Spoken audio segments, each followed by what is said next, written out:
Alright, ladies and gentlemen, welcome to the channel. You know who it is. It's your boy, World of Wrestling, here today to discuss a little bit about WWE Smackdown September 9, 2022, and the Rampage AEW show for September 9, 2022 as well. It's going to be a brief review.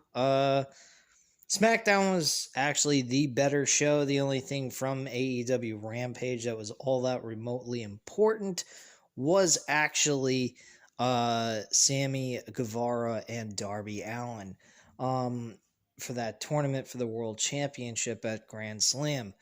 Other than that, Rampage was not all that big of a deal. Dax Hardwood looked a little bit kind of shitty the way they made him do his promo just before the main event. I'll go into that with you guys in just a moment.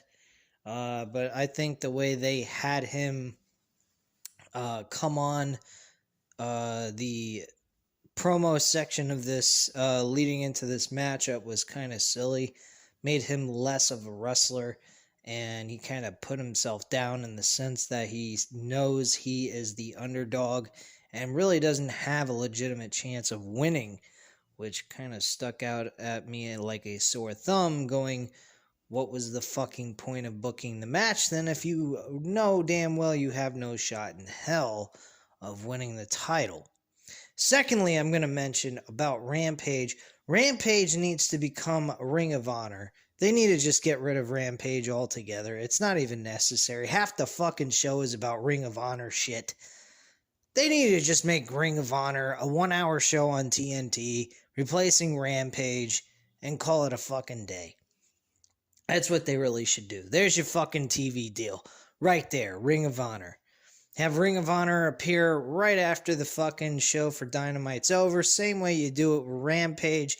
Have a 1-hour show of Ring of Honor, and there you go. Problem solved. This is such bullshit. They got AEW Rampage. It doesn't build to anything. It doesn't build anything up. The only thing that was noteworthy, like I said, was Sammy Guevara and Darby Allin's match. Other than that, there was nothing important on that show. It had nothing to do with AEW stuff even. It had to do with fucking Ring of Honor. So why not make Rampage become Ring of Honor for an hour on TNT? Hell, it would benefit them more. They'd get more eyes on the fucking product, get to know the other wrestlers, and people would know what the hell's going on with Ring of Honor and who's there on the roster and shit like that outside of just AEW superstars. I mean, this is ridiculous. Honestly, I think, like I said, I think Rampage needs to become Ring of Honor, and there you go. There's where you put Ring of Honor. You have actually a full hour of storyline television for Ring of Honor and produce good matches that are important. These matches that they book for Ring of Honor don't make any sense. Well, they do make sense in a way, but they're not like important. They're just there and they're booked. And that's it. There's nothing built behind it. It's just a regular match with nothing behind it. No investment. Just, there you go. No, we need investment. We need some build going into these matches so that we have a reason to get excited over it. Was the match between Claudio and Dax Hardwood a good match? It was okay. Wasn't great. Wasn't terrible. But it was okay. And Dax Hardwood lost by submission and a sharpshooter by Claudio. So Claudio retains his championship once again, getting another title defense under his belt. Great, good for him. But it's not building any intrigue for me. I don't know how it's doing for you guys, but there's really nothing there for me to invest in. There's no story being built behind it. That's the problem with these fucking shows, especially with Rampage. There's no story behind any of this that's building into the upcoming weeks or the next pay-per-view we're going into. It's a fucking huge problem. You get an hour of television being wasted over random matches booked as if it's a glorified dark show. Come on, man. Don't waste an hour of our time. We were getting Rampage with good fucking television, storylines being built. Now it's just turning into a fucking dark show on live television. That's all we're getting. Just matches booked with no story. That's a huge fucking problem on my book. Since I'm talking about AEW Rampage, I'll talk about that first. We also had Sammy Guevara and Darby Allin kickstart the show. This match was actually pretty decent, despite the fact the interference at the end. Darby Allin loses after he eats a go to hell finisher by Sammy Guevara and pins him 1-2-3, and that's how the match ends. We also get a match with Serena Deeb and Madison Rayne, where Madison Rayne ends up losing to Serena Deeb. Nothing special happened there. I barely even paid attention to it. Again, folks, no story. Just a match book with no story. Nothing. Big whoop. We had Samoa Joe appear on the show. He talked about what's been going on with him, I would assume. I barely even paid attention to the fucking show, literally. I don't even know why I'm doing a review, but I am, because I technically watched it, but didn't really.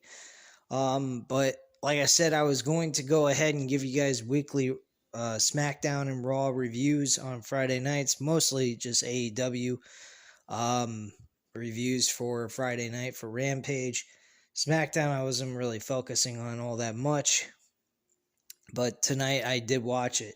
I have to say Smackdown was the better show compared to Rampage. I mean, it might be kind of a disadvantage and not really that fair for me to judge both shows because of the fact that Rampage is only an hour show while SmackDown's 2 hours, but sometimes Rampage has been better than SmackDown, but lately, Rampage has been shit. I don't even know what the fucking point of the show even exists. But whatever. Moving on. Samoa Joe was in a ring. He was talking about what's been going on with him lately and so forth. We had Josh Woods introduced on television with Mark Sterling and Tony Nese, and pretty much we're going to get a booked match between Josh Woods and Samoa Joe for the Ring of Honor Television Championship. Again, folks, I say, why the fuck isn't Rampage becoming Ring of Honor? Does this make any sense to you folks? Because it makes a lot of sense to me. This show was spent mostly outside of the fucking singles match between Guevara and Darby Allin. This show had nothing to do with AEW. It was all about Ring of Honor. So why not make Ring of Honor the show that you have on Friday nights on TNT and just book the fucking show for Ring of Honor so that we can have some fucking storylines on this damn show. And then make it noteworthy to fucking watch every week instead of wasting our time with just random matches thrown on the show just for the sake of filling in time. I think it's utterly ridiculous. But I'll stop from there. And then Claudio went ahead and defended his Ring of Honor World title against Dax Hardwood. As I said before, Dax Hardwood looked like a goofball saying the things that he said during that promo. I did not like that. Made Dax Hardwood look like a fucking buffoon, as if he had no chance in hell of winning that belt. He should have never said he knows he's the underdog and he knows there's a good high chance that he won't win, but he believes he can anyway. That sounds ridiculous. You don't say any of those things. You're going in there with the shot and opportunity of winning the world championship. You don't say shit like that. It's not necessary. Yes, we do understand you're going to lose. It's very predictable. But in a competitive mindset, you're coming across as if you don't believe you're going to win and you believe, like us, that you're not going to, because we know that's part of the script. And you're just giving away the spoiler before the match even happens anyway. Even though we know it's going to happen, but regardless, you're coming across looking like a fool. You've been winning all these singles matches on your own, and then because it's a world championship opportunity and you're a tag team specialist, you don't think that you have a good chance of winning because you're going against Claudio? How does that fucking make any sense? And why would you say that?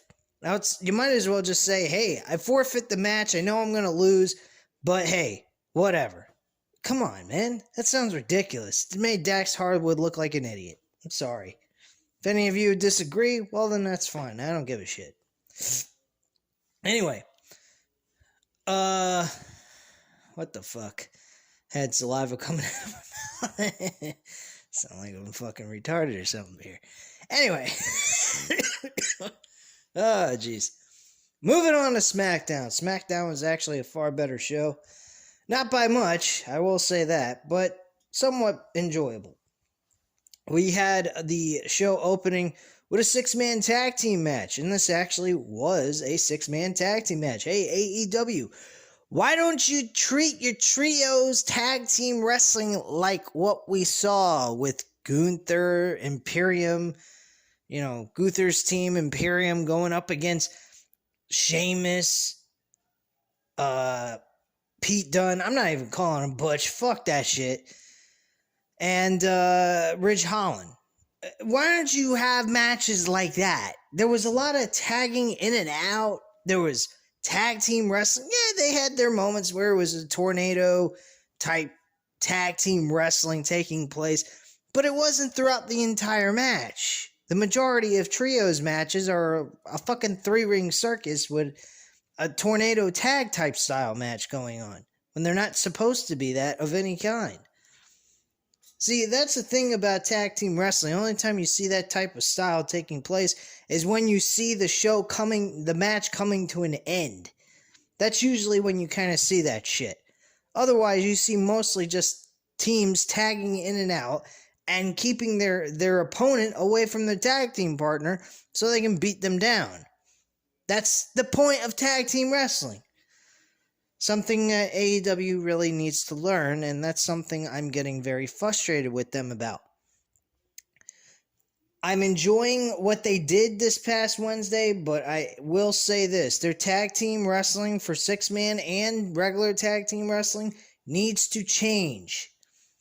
They weren't doing this kind of shit on a consistent basis. They actually had tagging in and out type of situations taking place throughout most of the match until the very end. I get that. It makes sense. But to do it throughout the entire match makes it feel like it's not a tag team matchup at all. It's an anything goes fiasco. And it's retarded. It doesn't make any sense, and the referees have the right to disqualify the teams that are not getting on the apron, holding onto the tag rope, the little rope that they hold on to. So that they have a legitimate reason to be able to tag in and out. And they're legally tagging themselves in and tagging out. That's the way it's supposed to be. That's the problem with AEW's tag team wrestling of late that I've noticed. And I'm not really enjoying that portion of it. Because it's too much shit going on at one time. Who the fuck can keep up with it? And it's not really selling me on anything that's going on. So, whatever. Anyway, enough ranting about AEW's tag team wrestling. This match was actually really good. I enjoyed this matchup. Imperium actually won the match and walked away victorious. Ridge Holland took the L. And I enjoyed it for what it was. This was a fucking fun match. Very good action, hard hitting once again, just like Gunther and Sheamus did in their one-on-one match. Could we see? Think about this, folks. Could we see a Extreme Rules type matchup between these 6 men take place in a 6-man Extreme Rules match? And then eventually lead into a mid-card fucking War Games match at Survivor Series. That I would love to see. And they have like maybe one person extra to the whole thing. Maybe the world champ have Roman Reigns teaming with Imperium with oh, that would be fucking cool as shit. Gunther and Roman Reigns together in a team. Holy shit, that would be kind of cool. Against an opponent that may be Roman Reigns' opponent for the world title on the other side of things. I think that would be fucking awesome. Be a nice little Survivor Series type of theme taking place in a with the world champion in there and everything. And he doesn't have to defend the title either. We spare that for another pay-per-view like the Royal Rumble or something. And we go from there. That would be kind of cool. I actually would legitimately enjoy that. I don't know if they're going to book something like that. I don't know if they're going to even drag out Gunther and Sheamus' teams going at it as long as Survivor Series, but it is a thought. I think that would be kind of cool. That would be a really nice way of doing the women and the men's War Games. And here's the thing, guys. Raw's got their version of the War Games already being built. At least that's what we think. With Damage Control and with Bianca Belair, Asuka, and Alexa Bliss, and some other people that could be added to the whole mix on both sides. That's what they could do with the men. Just add one extra person, make it a 4-on-4 type of War Games match instead of 5-on-5. I think that would be kind of cool. But hey, that's just me. Let me know what you guys think in the comments down below about that idea. Alright, so let's move on here. See what else we had for the match card here and go over the rest of the show. So the next segment on the show after this 6-man tag team matchup, we actually had the Usos and Sami Zayn come out to introduce Solo Sikoa. I enjoyed this. This was actually very entertaining. Sami Zayn made it funny. And the interaction that Jey Uso is having with Sami Zayn is actually a little intriguing while Jimmy is befriending Sami Zayn. I really wonder where the direction they're going with this. They haven't officially thrown Sami Zayn out of the bloodline yet. He seems like he's trying to earn their respect, which is good in a sense because it would make sense for them to decide later maybe not to kick him out of the bloodline altogether because he's a very good asset to their group until eventually at some point down the line he becomes no use for them. Maybe he starts losing matches for their team and like Survivor Series type style matchup for all we know. Maybe that's an idea they could do for Smackdown and their Survivor Series type theme, and then they move on from him after Survivor Series. That's an idea they could do. But Sami Zayn was very funny here. He did a lot of interacting with the Usos. Jay was not liking it. Jimmy thought he was a little cuckoo for Cocoa Puffs, but he didn't have any problems with him. And he was doing what he does best, and that's to entertain fans with comedy. I think he's a very comedic character. I think he has a lot to offer. And I kind of like the situation that they got with Sami Zayn with the bloodline, as weird as it sounds, because he seems so out of place with them. But at the same time, it's like it's that outsider wanting to be accepted and be part of the group. And he's doing everything he can to be accepted. So at the same time, you kind of feel like, hey, maybe they should accept him into their group, even though he's not family of any sort by blood. But he is a great asset to them. He's really wanting to be a part of this team, and he's sacrificing his own body, literally, to prevent them from taking the blows that they should be suffering, but they don't. And that happened here tonight with Solo Sikoa when Drew McIntyre interfered with that promo that they all were having. Solo Sikoa actually was introduced by the Usos and Sami Zayn as the honorary Us being that he is now the new member of the Bloodline. And they said that Drew McIntyre unfortunately did not know how deep their bloodline goes, and they end up introducing Solo Sikoa. He does his spiel. Sounded pretty decent on the mic. He sounded just like the Usos. Doesn't sound all that different. I don't see him as a guy that's going to be a world champion in the future. I definitely see him making it decently in the mid-card division, like an Intercontinental or a U.S. champion.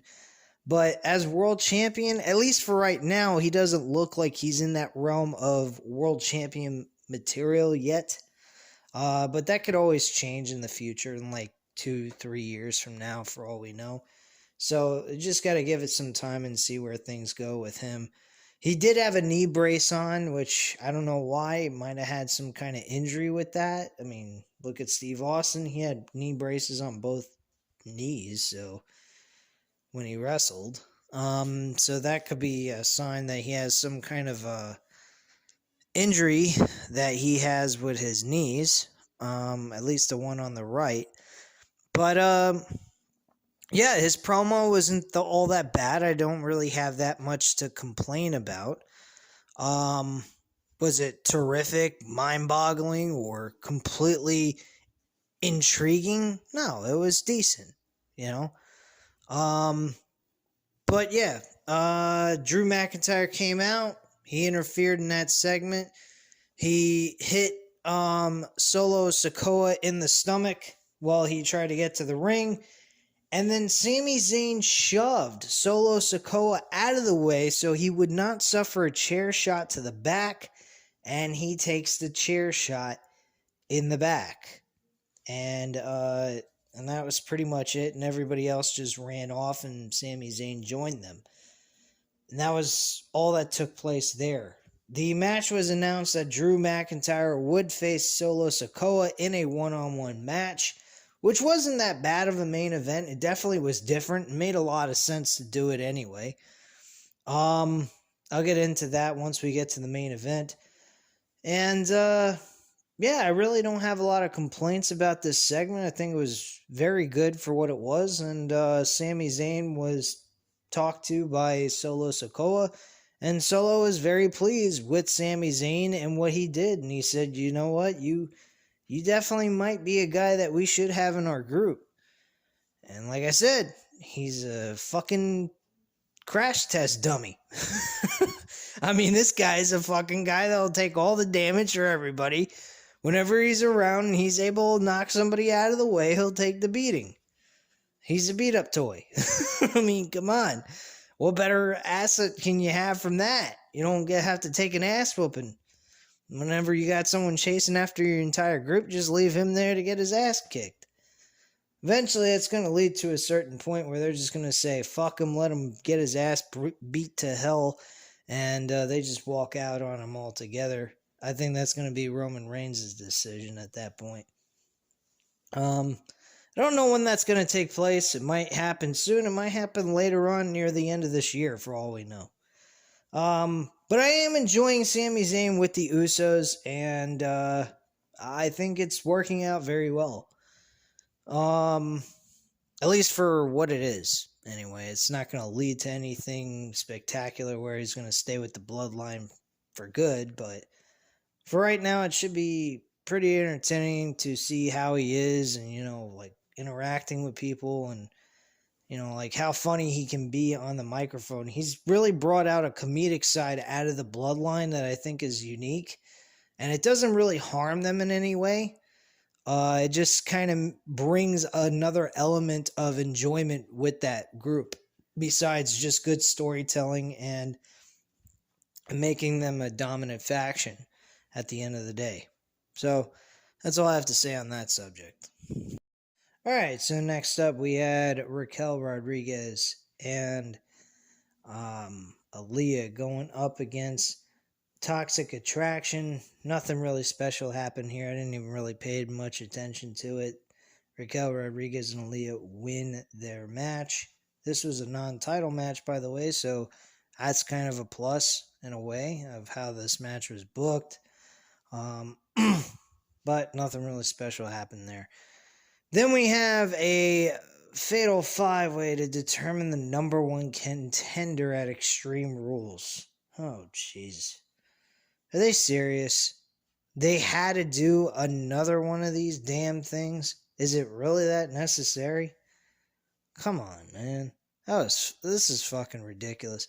Ronda Rousey obviously was going to be the person to win this fucking match. This was a horribly booked fucking portion of the show.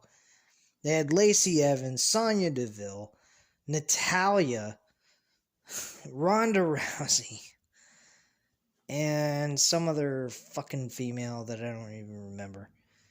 Let me repeat that. They had Lacey Evans, Sonya Deville, Natalya, Ronda Rousey, and the fifth member of this match, I have no idea. Nor do I give a shit. This was a fucking waste of time. Obviously, Ronda Rousey wins the match. They don't even... There's nothing explained about what is happening with Ronda Rousey. They said there's a private punishment that's taking place with Ronda Rousey for what she did to Adam Pearce last week on Smackdown, where she attacked him, put him in an inverted armbar, and all this shit. So I have no idea. They didn't really go into explanation about it. They said this is a private matter that they're dealing with Ronda Rousey and Adam Pearce. So, okay, that's great. Thanks for enlightening us with the information that we could have used to make an understanding of what the hell you're going with this from last week. But, I mean, they did answer like anybody's question about that, but in a very broad response, in the sense of like not really revealing what it was. Now, maybe they're doing that for suspense to hold people on to the storyline. Not that anybody gives a fuck about it. I don't think anybody really gives a fuck about Ronda Rousey, except for what happened after the match was over when Ronda Rousey finished off the match by beating Sonya Deville as the last person in the match.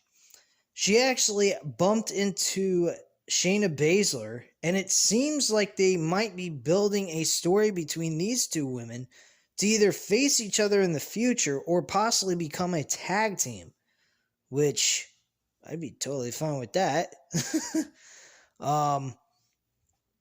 So I'm not quite sure where they're going with this, but this seems to be intriguing in the sense they could be building towards a one-on-one match between these two ladies, and that would be a reasonable and a realistic matchup.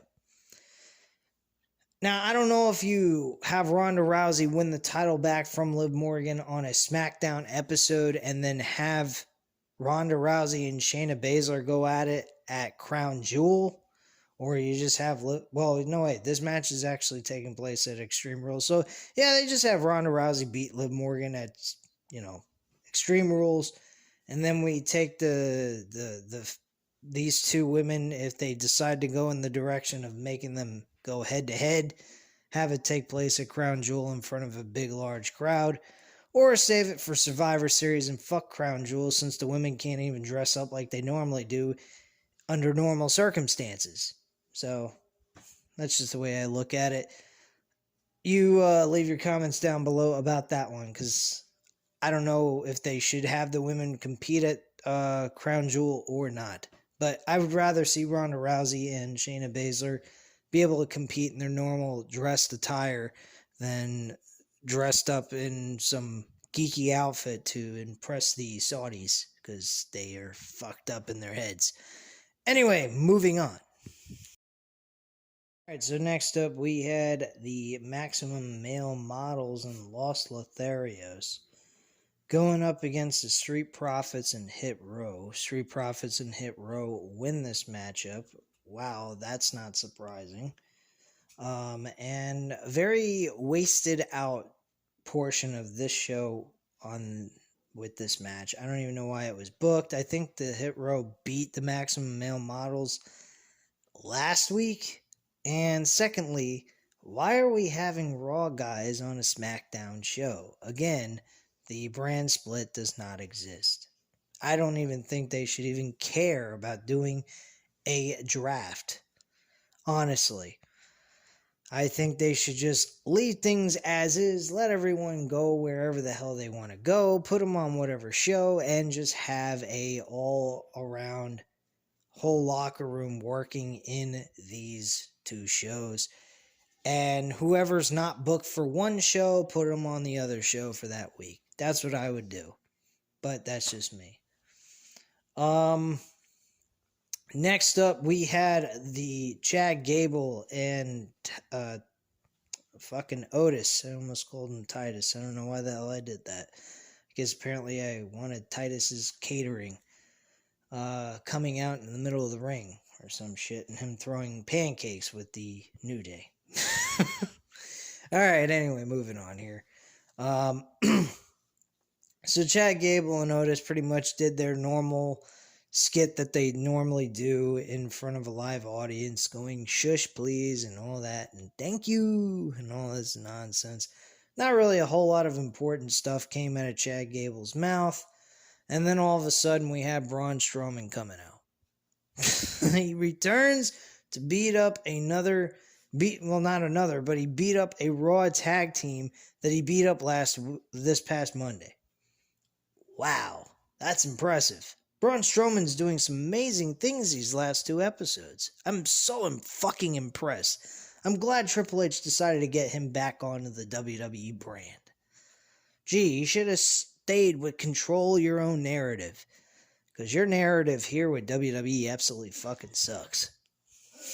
Let me tell you, this was a fucking joke. Beats up fucking Chad Gable and Otis. Like, he didn't do that last week, and then he goes, ugh. Oh, wow, I'm so fucking impressed. What a joke. I swear to you, folks, I heard that Roman Reigns is not supposed to have a match at Extreme Rules, but they keep giving you the idea that Braun Strowman might be challenging for the world title in the near future, maybe at Crown Jewel. Holy shit, would that be a fucking terrible match for Roman Reigns to have. I hope that does not happen or get booked. I don't even like the sight of Braun Strowman being in WWE anymore. Back in 2017, I liked him, and then they buried him, so I don't give a fuck anymore. His act is old, it's the same old shit, he's one-dimensional, and he absolutely is crap. Really, he's not worth the continental shit. He ain't even worth $100,000 a year, truthfully. Almost as worthless, he's trash too. Get him the fuck out. That's my attitude. But yeah, he beat up Otis and Chad Gable in this segment. Big whoop. Big deal. Alright, so, we move on from that, and we go backstage. We have Drew McIntyre talking about how close he was of winning the WWE World Championship, but unfortunately was screwed out of the titles on account of Solo Sikoa. He was very shocked that he could not close out the match thanks to him, and now his intentions are all focused on Solo Sikoa. Like I said before, this match was not bad. It was a decent main event. The ending was actually fantastic. Very predictable, though, but fantastic nonetheless. They had Karrion Kross appear in the ring and put him in a rear naked choke submission hold. And the screen actually went to chrome, like NWO black and white type of shit that you saw back in 2002 when they came into the WWE. So that's what we kind of saw here. And it was very odd. I thought maybe that Drew McIntyre had a cut on his skull and they were trying to edit that out so people can't actually see it. But that wasn't the case, and he was just putting him in a submission hold, and he just knocked him out near the end. Drew McIntyre tried to put up some kind of fight. He almost did, but unfortunately, Karrion Kross locked the submission hold back in, and knocked him out, and that's how the show went off the air. As the picture slowly faded to black, and you hear Michael Cole's voice going ahead and pleading to check on Drew McIntyre, I believe. And that's how the show went off the air. Very interesting episode. I think that SmackDown pulled off a decent show. Some of the matches, though, I mean, were very questionable. I think 3 matches were shit. And the opener and the closing of the show were great, and some good stories were told. Other than that, the show was whatever. I mean, you could skip 3 matches and then just watch the important stories that were being told and the opener and the closing matches of the show. That's basically all there was to the show at this point. Other than that, you didn't miss much of anything when it came to the wrestling portion of SmackDown. That absolutely sucked. And, yeah. But still, SmackDown was a better show than Rampage in my book because SmackDown told a story. There was some kind of investments. And I think that was pretty good. Otherwise, if it wasn't for the stories being told on SmackDown, I think both shows sucked. When you want to go based off of booking alone with the matches, I'd have to say that both shows sucked when it came to booking matches.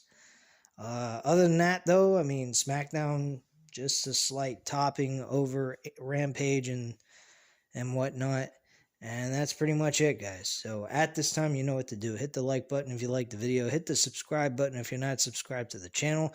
And leave a comment down below. I'll definitely get back to you on that. And I thank you guys very much for watching.